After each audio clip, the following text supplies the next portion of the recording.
بسم الله الرحمن الرحيم. الحمد لله رب العالمين، والصلاة والسلام على أشرف الأنبياء والمرسلين سيدنا ونبينا محمد صلى الله عليه وسلم.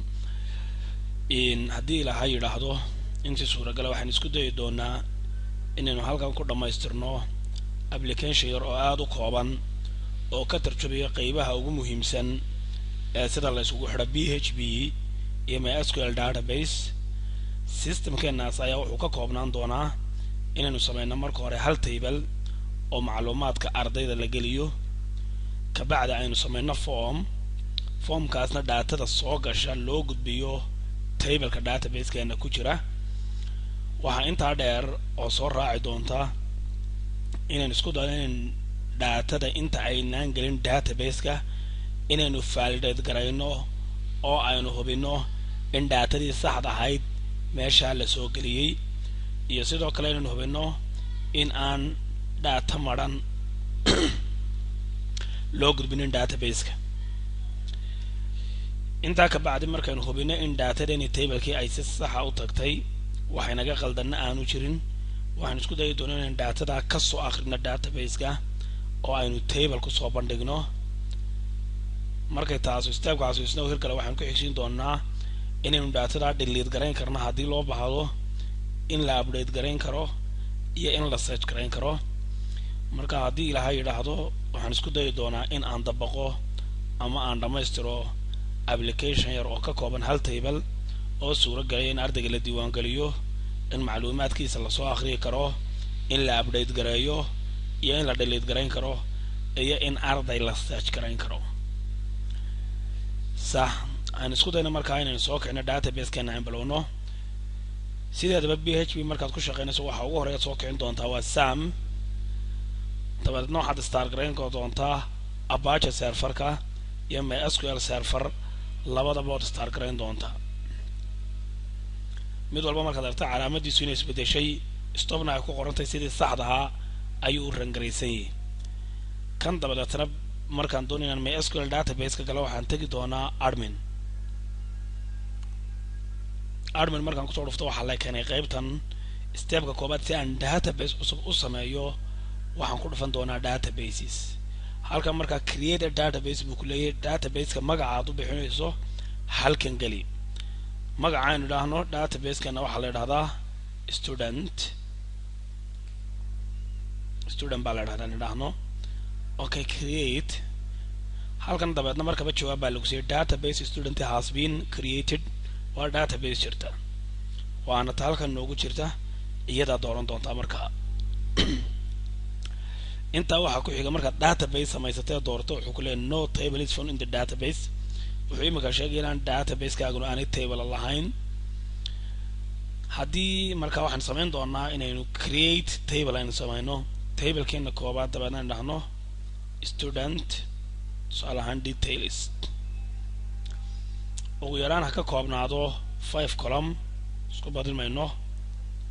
dabeedna waxaan ku dhufanayaa go. maadaama 5 column buu ka kooban yahay halkan waxaad ku aragtaa 1 iyo 2 iyo 3 iyo 4 iyo 5 shantii column. kan dabeedna ugu horeeya aan idhaahno had iyo jeer fartaadu isku mid ha noqoto markaad tableka magacaabayso si aanay hadhow barbar ku galin, ama fartaadu far wada yaryar ha noqoto sida S wada yaryar ama far wada waaweyn. tusaale ahaan markaasaan leeyahay student ID. waxaan qaabkan u isticmaalayaa marka laba xaraf la isku darayo database-ka space-ka lama ogola. waad isku dhajin kartaa ama waxaad u dhaxaysiin kartaa underscore. student ID-ga waxaan u doonayaa inuu ID noqdo, langaskiisu waxaan leeyahay 4 ha noqdo. ID auto increment ha noqdo number isagu iswada oo isku wada. intaa markaan sameeyo wax kale ogama baahna ka ah.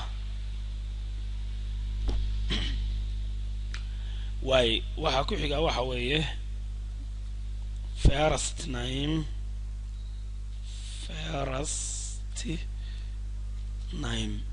isaguna wuxuu noqon doonaa farkar. meel kastoo qoraal badani soo galiya waxaad ka dhigi doontaa farkar. langaskiisu waxaan ka dhigayaa 30. dadka qaar baa first name koodu dheeraan karaa.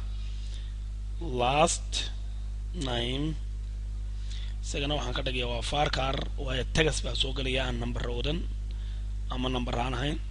isagana waxaan ka dhigayaa 30 dabeedna qofka waxaan doonaa inaan ogaano DOB date of birth taariikhda dhalashadiisa oo kale inaan diiwaan gelin karno iyana waxaan ka dhigayaa date waayo taariikhda qofku u dhashay inta badan waa date halkan dabeedna waxaan ku qori doonaa telkiisa ama phone kolba kaad jeceshahay isaguna wuxuu noqon doonaa farkar oo inta badan telefoonku waa tagas 14 kama badnaan karaan filaya 16 male yaanu kugu soo yaraane date-ka uma baahanid inaad lankaskeeda sheegto ama value-geeda waayo computer-ku wuxuu yaqaanaa formatka date-ka markaad doorato inta ama space-ka loo banaynayo waay inta markaan sameeyo email baa iga dhiman emailka iga dhiman dabadeetana waxaan arkaa add one column buu leeyahay halkan add one column haddaan laba doonay labaan ka dhigayaa add baan leeyahay meeshan emailka gelinaana way soo banaanaatay emailka qofkan halkan baan gelinayna isaguna waa farkar waa qoraal emailada dadka qaar baa dheeraan kara waa 50 characters inta markaad dhamaystirto hoos u jiid save dabadeetana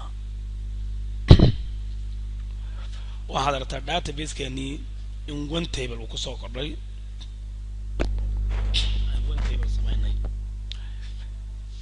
halkeena table hadhow macluumaad baynu gelin karnaa structure-kii baynu imika joognaa datana waad gelin kartaa ku dhufo dabeedna tableka markaad ku dhufato optionka waxaad haysataa insert ah tusaale ahaan intaynaan formka waxba kasoo gelin aan idhaahdo xasan Ahmed date of birth taariikhda uu dhashay halkan baad ka gelisay phone numberkiisa 44556677 emailkiisa aan idhaahno markaa hasan20@yahoo.com go طبعا معلومات كثيرة ما قلين دونه لكن وحنا نقول شيءنا تيبل كنا داتا سوق لسان إنسان نقطة أرد قاعد يجي سوين يهاي حسن أحمد ضغط عضو وحول شيء بشي لبعض أفرتيدي لبعضي بشي أفراد لبكون صدحية طبعا فورمات كتير حتى بقى الديت كا ما يسكو لكم مركب رؤوس يستعين السنة كسوه الرئيسيو بشي وكحسيو ومعنته ودم بيسيو فورمات كان هذا ولا بدل كرا إنه قاب كان داتا وسوق لنا بدلنا markaarna waan tusi doonaa inta tutorial-kan aan ku guda jirno haddii la yiraahdo phone number-kiisa iyo email-kiisa halka waxaan ku dhamaystirnay database-kii inaanu sameynay database la yiraahdo student inaanu sameynay table la yiraahdo student details intaas waa qaybta koobaad waxaan u gudbayaa qaybta labaad dabadeedna waxaan ku joojin doonaa